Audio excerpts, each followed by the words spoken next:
여러분 안녕하십니까? 또다시 채플의 시간이 돌아왔습니다. 네, 시간이 없기 때문에 바로 광고 들어가도록 하겠습니다. 수요 찬양 모임 하고 있습니다. 언제 어디서 하고 있죠? 수요일 수요일. 저기 뒤쪽 건물에서 합니다. 여보세요, 건물이 한두 개입니까? 아. 건물 이름을 얘기해 주시죠. 지금 어디에요? 여보세요, 평생교육원 평생교육원 안에 있는 계명원에서 계명원 수요 찬양 모임을 합니다. 몇 시에 시작합니까? 12시 30분. 아닙니다. 12시 40분입니다. 이분 아는 게. 자, 12시 40분. 알죠? 수요 찬양 모임 꼭 기억하시고 오시고요. 1시 20분에 끝납니다. 그러니까 끝날 시간도 기억하시고 끝까지 계셔주시면 돌아가실 때 맛있는 햄버거를 드린다는 것을 기억하시면 좋겠습니다. 자, 이분처럼 햄버거만 관심 있는 분도 오셔도 되니까 부담 없이 오시면 되겠습니다. 그리고 우리 채플 감상평 잘 쓰고 계시죠? 우리가 이 기독교인 버전과 비기독교인 버전이 좀 한 주 차이가 나서 시상은 다음 주에 해서 명단을 올리도록 하겠습니다. 그리고 5주차 아마 오늘 거부터일 것 같은데 5주차부터 8주차까지 다시 또 감상평을 받으니까 열심히 써주시면 좋겠습니다. 부활절 이벤트 언제까지 하고 있는 거 알고 계십니까? 4월 2일이요. 네, 4월 2일까지. 이걸 늦게 보신 분은 끝날 수 있는데 부활절 이벤트 끝나면 선착순 몇 명이죠? 50명. 50명, 그렇습니다. 50명에게 계란판 드리니까 여러분 꼭 기억해 주시고요. 그 결과는 홈페이지에 죄송합니다. 네, 지금 또 마침 청소도 하고 감사합니다. 네, 결과는 홈페이지에 실린다는 것 기억하시면 좋겠습니다. 네, 그러면 광고는 여기까지 하시고 특별히 하고 싶은 개인적인 광고 있습니까? 없습니다. 없으면 우리 야구 축복 다 같이 들어봅시다로 끝내도록 하겠습니다. 야구 축복 다 같이 들어봅시다.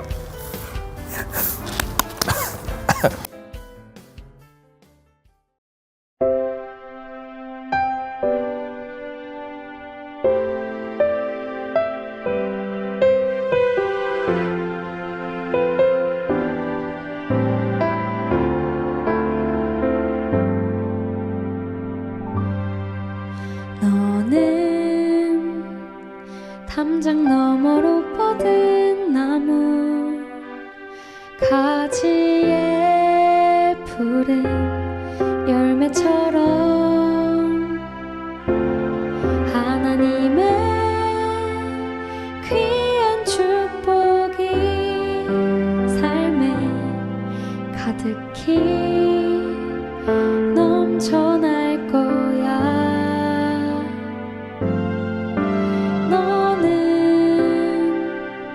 어떤 시련이 와도 능히 이겨낼 강한 팔이 있어. 전능하신 하나님께서 너와 언제나 함께 하시니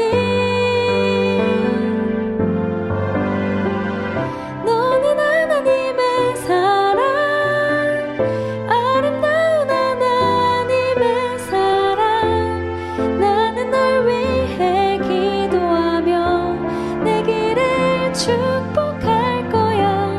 너는 하나님의 선물, 사랑스러운 하나님의 열매, 주의 품에 꽃 피운 나무가 되어줘. 너는 담장 너머로 뻗은 나무 가지에 푸른 열매처럼 하나님의 귀한 축복이 삶에 가득히 넘쳐날 거야. 너는 어떤 시련이 와도 능히 이겨낼 강한 팔이 있어. 전능하신 하나님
사랑하는 자들아, 우리가 서로 사랑하자. 사랑은 하나님께 속한 것이니 사랑하는 자마다 하나님으로부터 나서 하나님을 알고 사랑하지 아니하는 자는 하나님을 알지 못하나니 이는 하나님은 사랑이심이라. 요한일서 4장 7절에서 8절 말씀. 아멘.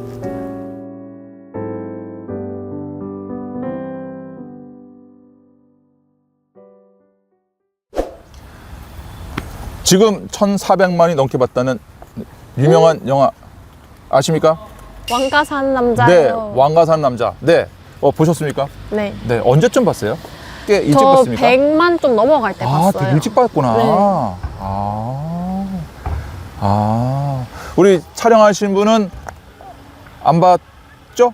네. 안 봤죠? 네, 그렇군요. 네, 예, 그렇습니다. 근데 우리 지금 옆에 누군가라고 또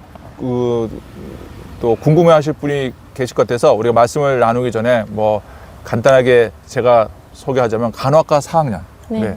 류선희 라는 학생인데 여러 번 처음 보지만 작년에도 우리 채플 촬영하는데 같이 나와주셨던 분입니다. 그리고 또 개인적으로는 또 크리스찬이어서 또 이렇게 신앙적인 얘기를 나눌 수 있게 돼서 늘 감사하게 생각하고 있습니다. 네, 다시 왕가 사는 남자. 저는 꽤 좀 늦게 봤어요. 그러니까 저는 그 신드롬 얘기를 막 듣고 그리고 단종 얘기 그 영화가 어땠더라 그걸 다 듣고 가서 보니까 훨씬 더 그게 좀 내용이 크게 다가왔었던 것 같아요. 네, 그래서 저는 많이 울었는데 안 울었다는 소문이. 저는 눈이 큰데 눈 큰 사람부터 눈물이 많은데. 그냥 조금 울었어요. 조금. 네. 어느 대목에서 좀 조금. 마지막에 이제 네. 그 영화에서 단종 나이가 15살인가 예, 지금으로 치면 중2잖아요. 예, 17세 겁니다. 17세에 죽어요. 예, 여튼. 어쨌든 어린 나이에 네. 그런 일을 겪고 막 물가에서 이 아, 물가에서 돌멩이로 물수제비를 그렇죠. 했었나 하는 장면이 있는데 아무리 왕이고 뭐 이 나라의 뭐 임금이고 해도 결국 17세의 소년이었구나. 그렇죠. 이게 좀 이입이 돼서 그때 울었어요. 그렇죠. 네, 역시 또 여하튼 그 영화가 아주 지금 히트를 치고 있고 지금도 계속 유지되는 것으로 알고 있습니다. 그 단종을 힘들게 하고 또 괴롭힌 사람이 있다면 바로 세조라는 왕이죠. 수양대군. 네. 그래서 저는 그 단종의 모습을 보면서 그 사랑이라는 코드로 한번 해석을 해봤어요. 그래서 단종을 돕는 사람이 거기 어몽도라는 사람이 나오잖아요. 그래서 어몽도와 단종은 사랑이라는 것으로 묶어볼 수 있었고 세조의 모습은 전형적으로 사랑 없음이라고 봐도 되지 않았을까 생각을 하게 되더란 겁니다. 오늘 그 메시지 제목이 좀 철학적이에요. 하나님이 나를 만든 이유 땡땡 사랑. 네. 좀 뭐 감이 옵니까? 하나님 나를 만든 이유 뭐라 그럴까? 라고 한다면 이사야서 43장 21절에 보면 하나님이 나를 만드신 이유는 서로 사랑하라. 찬양하기 위해서. 찬송하기 위해서 나를 만들었다라는 얘기가 있습니다. 그러니까 하나님이 나를 찬양하기 위해서 나를 만들었다라고 얘기를 하고 있거든요. 그러니까 찬송하기 위해서 나를 만들었다는 얘기가 나오는데, 근데 약간 그거는 좀 짧게 생각하면 그 우리가 뭐 성가대원도 아니고 우리 찬양대원도 아니고 우리가 계속 노래만 부르냐, 그건 좀 힘든 거 아니냐 이렇게 생각할 수 있는 거 아니겠습니까? 네. 그래서 저는 그걸 어떻게 해석하냐면 우리가 하나님을 보면서 찬양하고 찬송한다는 건 하나님이 너무 고마운 거잖아요. 네. 그럼 어떤 이유로 고마울까? 라는 것을 한 번 더 물어보면 요 질문에 대한 대답을 또 찾을 수 있겠다고 보는데요. 저는 사랑으로 봤다는 거예요. 그러니까 무슨 말이냐? 하나님이 인간을 만드신 이유는 사랑하라고, 또 하나님이 가진 아름다운 사랑의 성품을 우리가 느끼고 그 사랑을 전하라고 저는 만들었다고 봅니다. 그 반대 얘기가 뭐가 있었냐면 그 마르둑 신화라고 그 창세기가 쓰여질 때쯤에 오래된 그 다른 나라 신화 얘기에 보면 거기도 신이 인간을 만들었다는 얘기가 나와요. 근데 만든 이유가 뭐냐면 노동력으로 써먹기 위해서. 일을 시키기 위해서 만들었다는 얘기를 하고 있거든요. 근데 여러분, 만약에 기독교에서도 하나님이 인간을 부려먹으려고 만들었으면 제일 먼저 만들어야 되잖아요. 제일 먼저 만들어가지고 하나님 힘들다, 저 해 만드는데 가서 올라가서 사다리 올라가서 받쳐, 나무 네가 세워, 뭐 그러고, 그죠? 땅 네가 땅 파, 이랬을 거 아니겠어요, 그죠? 예, 그게 부려먹으려면 제일 먼저 만들었어야죠. 근데 우리가 알듯이 하나님께서 천지 창조할 때 다 빛 있으라, 해 있으라, 달별 다 만드시고 가장 나중에, 그죠? 짐승도 다 만든 다음에 인간을 만들잖아요. 그건 뭐겠어요? 하나님이 절대 인간을 부려먹으려고 만든 건 아니다는 거예요. 그래서 선의가 지금 이 땅에 태어나서 지내는 이유가 있다면 하나님이 뭘 바라냐면 우리 선의 학생이 정말 사랑을 많이 느끼고 하나님의 성품을 배우고 이 사랑을 나누고 그리고 고백하고 전하고 이렇게 살기 위해서 선의 학생을 이 땅에 태어나고 했다라는 것을 절대 잊어서는 안 된다는 거예요. 네, 오늘 지금 카메라 찍고 있는 유빈 학생하고 있습니다.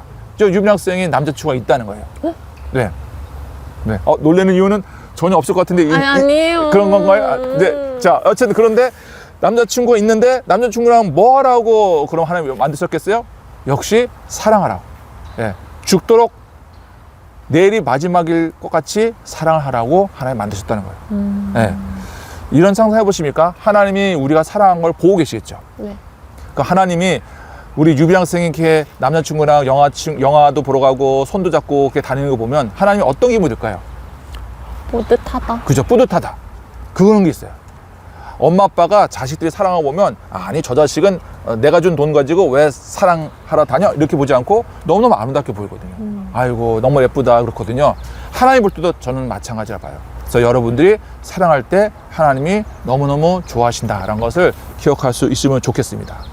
물론 그 사랑이 기독교의 은혜 가운데 나타나는 사랑이면 더 깊고 영원하고 진실되겠죠. 우리가 어쨌든 그런 사랑하면 하나님은 좋아하신다는 거예요. 반대로 얘기하자면 사랑을 버렸을 때 하나님은 누구보다 슬퍼하신다는 거예요. 좀 기독교 얘기는 안 했지 모르지만 아까 왕과 산 남자 얘기를 했지만 거기에 단종을 괴롭힌 사람이 세조잖아요. 세조. 네. 이 세조가 역사적으로 아주 독특한 특징을 보이는데요. 조선은 불교를 잘못됐다고 보고 유교 정신으로 세워진 나라거든요.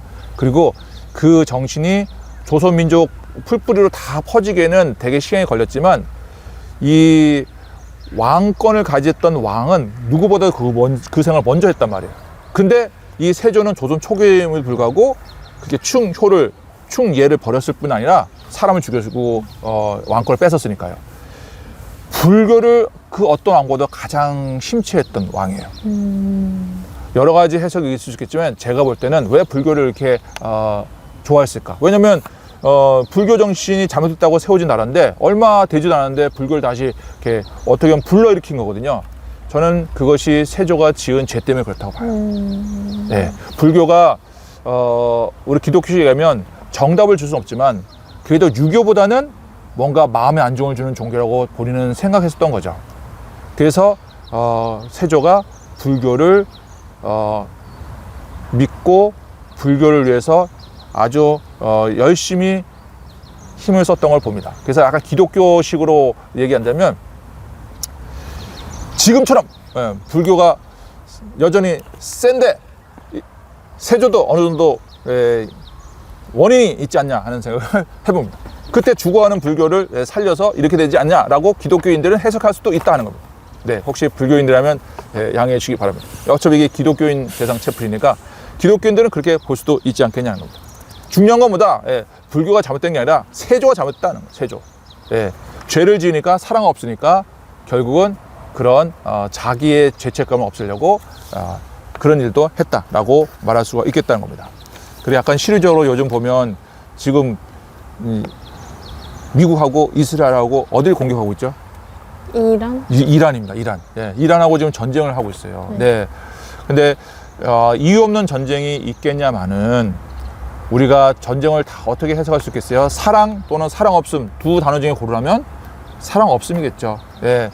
그래서 사랑 없음이 이런 전쟁을 일으킨다라고 봐도 틀리지 않습니다. 하나님이 어떤 생각을 할까요? 그래 이란 기독교인 아니니까 죽여도 돼 이런 생각할까요? 하나님 볼 때는 전쟁을 보면 가슴 아파져요. 여러분 마치 어떤 거냐면 아버지가 있는데 자식 둘이 싸워. 근데 누가 봐도 한 사람이 일방적으로 잘했어. 근데 싸우는 거 보고 아버지는 잘 싸운다, 정의가 살아야 된다 이럴까요? 가슴 아프죠. 그죠? 예, 한 놈이 죽을 때까지 정의가 살아야 돼. 그래서 예, 첫째가 둘째를 때릴 때까지 죽을 때까지 지켜본 아빠가 없는 거죠.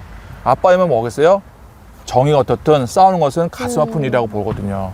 그래서 하나님의 마음을 봤을 때 이 전쟁은 옳고 그런 걸 떠나서 가슴 아픈 일이다라는 것을 우리가 기억하고 기독교인이라면 이 전쟁이 빨리 끝나기를 기도하는 것이 옳다라고 보게 됩니다.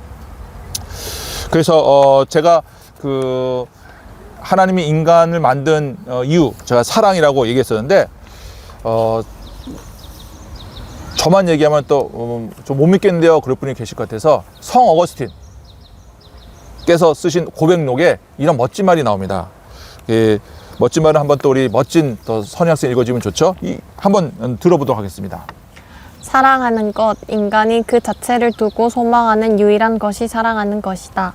나의 무게는 나의 사랑, 어디로 이끌든지 그리로 내가 간다.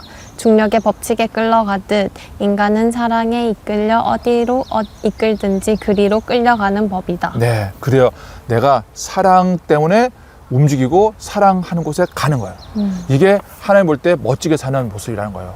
여러분, 미움과 악행과 죄 이런 거는 늘 물리치를 애를 써야 되고요. 사랑이 나를 움직이는 힘이다. 그리고 사랑이 있는 곳에 내가 간다. 이렇게 생각하고 산다면 여러분은 하나님이 나를 만든 이유를 잘 실천하면서 사는 존재가 된다는 것을 꼭 잊지 않았으면 좋겠다 하는 것입니다. 네, 그래서 그 사랑이 나를 만든 이유라고 했을 때 이런 표현도 하나 또 소개하고 싶은데요.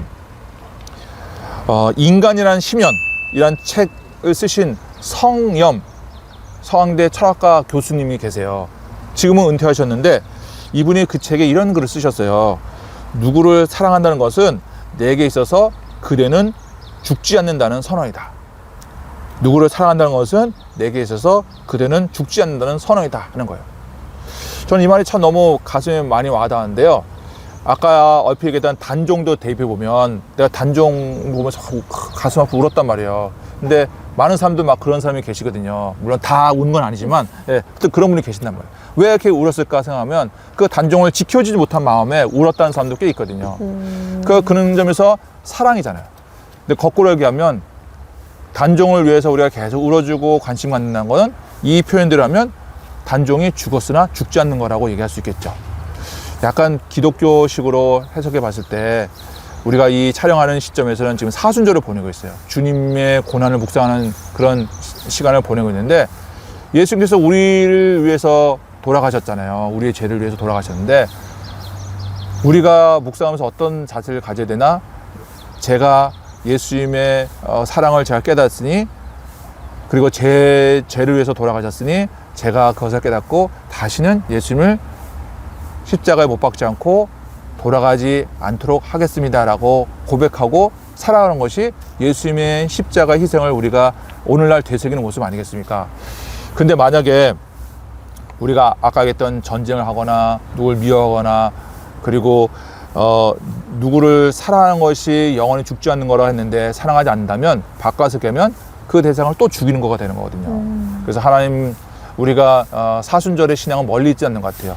우리가 사랑하지 않고 그리고 미움을 택한다면 예수님을 저는 다시 죽이는 것과 다르지 않다는 생각을 하게 됩니다. 여러분 학교 생활하는데 어떻게 보면 오늘 좀 주제가 클지 모릅니다. 그러나 저는 학교 생활하든 가정 생활하든 여러분이 사랑이라는 중요한 키워드를 놓지 않고 살아가셨을 때 여러분 하나님이 이 땅에 나를 만드신 이유를 잘 기억하게 되고요. 그 이유가 분명하면 내가 무엇을 할지도 알게 돼요. 내가 여기 왜 있나를 모르면 내가 아무것도 못하게 되는데요. 내가 여기 왜 있나를 알면 할 게 생기는 거예요. 사랑으로 해석할 수 있어야 되는 거예요. 하나님 나를 사랑하라고 만들었구나. 그러면 사랑할 게 보이고 사랑할 대상도 보이고 그리고 사랑을 전하고 싶은 마음도 생긴다는 겁니다. 그래서 앞에 얘기했던 성어스틴의 고백록 뒷부분에 이런 말도 같이 붙어 있거든요. 사랑은 생채기 같은 것. 사랑은 고통 없이 존속하지 못한다. 네, 그래서 이 사랑을 잘 지키기 위해서 여러분 열심히 노력도 하시고 또 저는 여러분이 지금 젊은이기 때문에 지금 사랑할 수 있으면 열심히 사랑하십시오.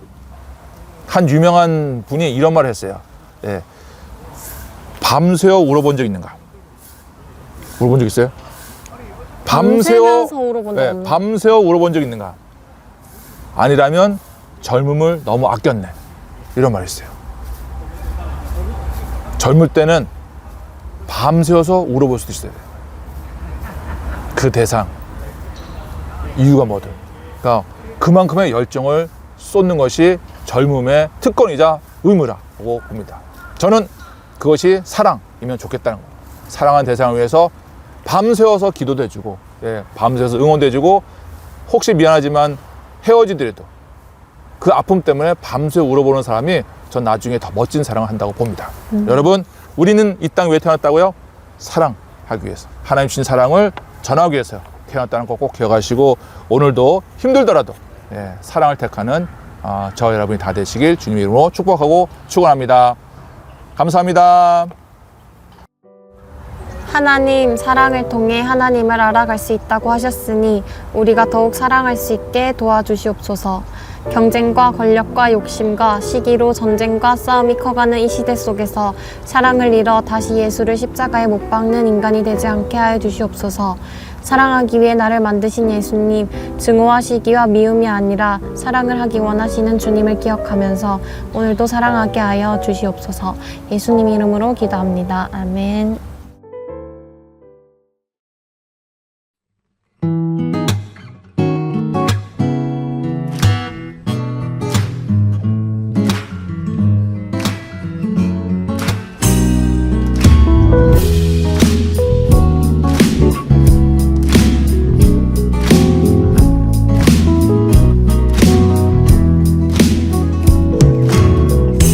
하나님의 사랑이 당신의 삶 가운데 가득하기를 축복합니다. 하나님의 은혜가 우리 가운데 가득하길 기도합니다. 하나님의 사랑이 당신의 삶 가운데 가득하기를 축복합니다. 하나님의 은혜가 우리 가운데 가득하길 기도합니다.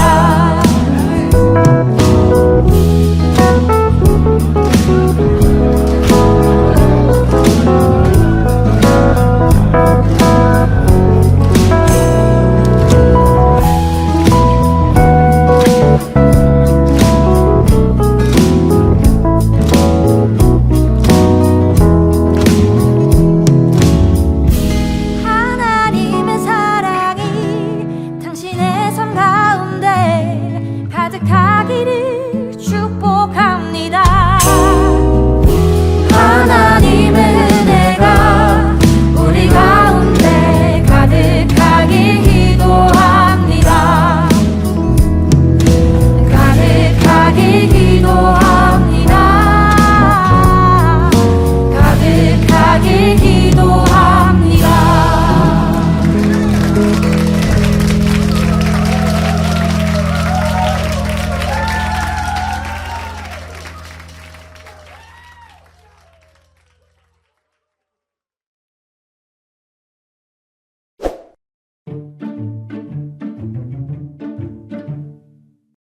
네, 축복 릴레이 시간입니다. 오늘은 외식창업과 이원각 교수님 모셔봤습니다. 안녕하세요. 예, 안녕하세요. 네, 교수님 간단하게 자기소개 부탁드려요. 저는 이제 이게 외식 창업 전공의 그 이원갑 교수라고 합니다. 여러분들 만나서 반갑습니다. 네. 네, 교수님 그러면 외식창업과 뭐 하는 학과고 어떤 활동을 하는 학과인지 궁금한데 학과에 대해서 소개해 주실 수 있나요? 우리가 크게 보면 이제 외식 창업 전공은 이제 우리가 이제 설명을 좀 하면 외식이 있고 네. 내식이 있고 이 뜻을 이해해요? 네네. 내식은 뭐죠? 집안에서 밥 먹는 거. 그렇죠. 네, 맞아요. 그쵸. 그러니까 이제 그리고 이제 외식적 내식이 있어요. 식정 내식. 외식적 내식. 모르겠어요. 고민되죠? 네. 외식적 내식은 이제 밖에서 이제 이게 주문을 해가지고 딜리버리를 받아가지고 먹는 걸 말하고, 내식적 외식은 집에서 도시락을 사가지고 밖에서 피크닉 가는 거. 오, 예, 네. 이런 것을 우리가 그렇게 이제 한 4가지 크게 나누는데 그 중에서 이제 제일 비중이 많이 차지하는 것이 바로 외식입니다. 지금 이제 우리가 창업을 많이 강조를 하고 있어요. 제가 수업 시간에 창업 아이템을 많이 내가 설명을 하고 있어요. 일반적인 컨셉 갖고는 사실 경쟁력 우위에 서기는 힘들거든요. 그래서 경험이 노하우를 갖고 이렇게 컨셉을 잡아서 어떠한 메뉴를 하라고 이야기를 합니다. 그래서 교과목도 우리가 이제 우리 창업이니까 그 일반적인 교과목을 배제하고 네. 완전히 우리 창업에 맞게끔 구성이 돼 있어요. 네.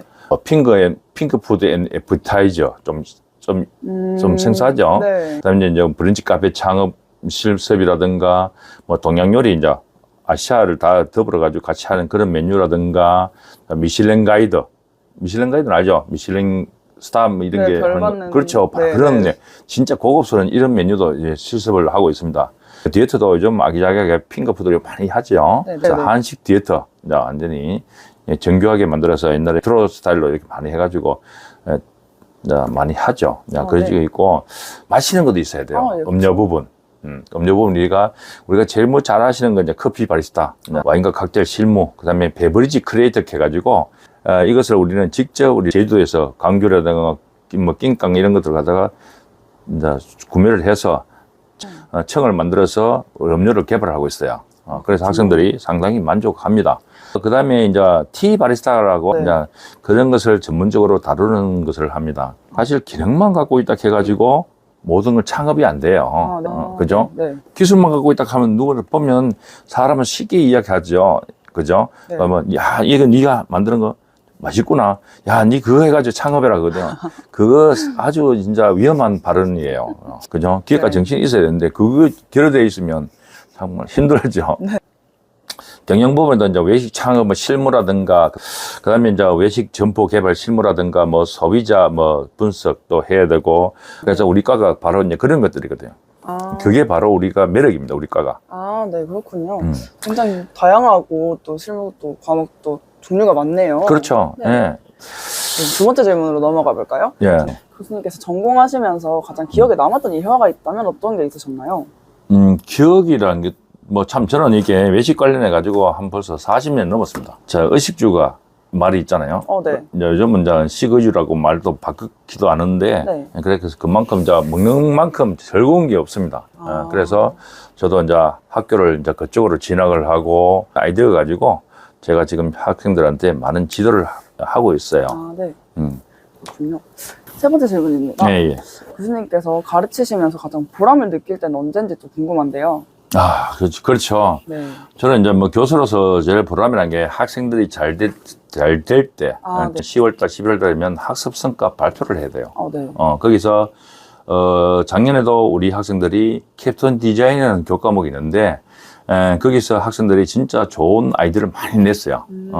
그러다 보니 창업 아이템은 정말 좋은 거 많아요. 네. 그래서 우리 학생들이 그걸 준비를 하고, 그리고 제가 다시 또 만나보면, 좀 제가 조언을 또 해주기도 하고, 사실 사업계획서 쓴다는 건 하루 이틀만 되는 게 한 몇 달, 2, 3개월은 걸려야 돼요.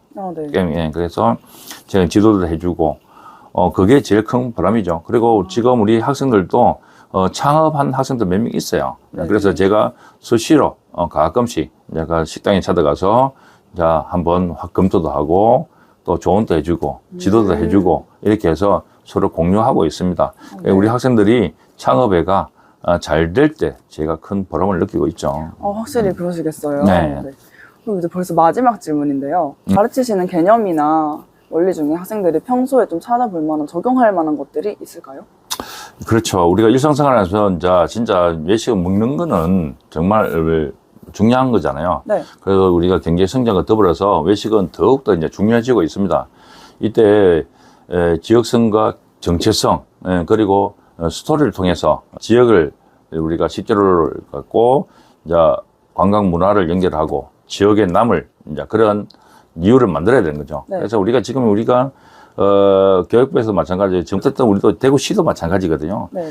어쨌든 정주, 무조건 안 떠나 타 지역으로 안 보내고 어떻게 하든 이제 이게 대구에 남아 있게끔 하는 거든. 저도 네. 마찬가지거든요.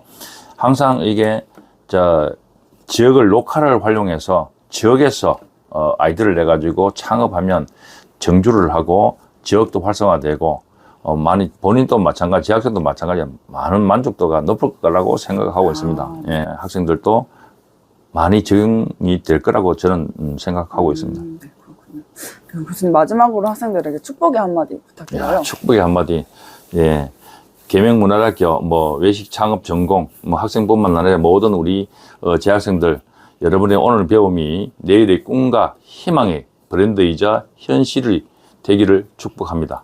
네, 예, 좋은 말씀 예, 감사합니다. 저희 마지막으로 영상 이렇게 축복합니다. 축복합니다. 예. 축복합니다. 네, 축복합니다.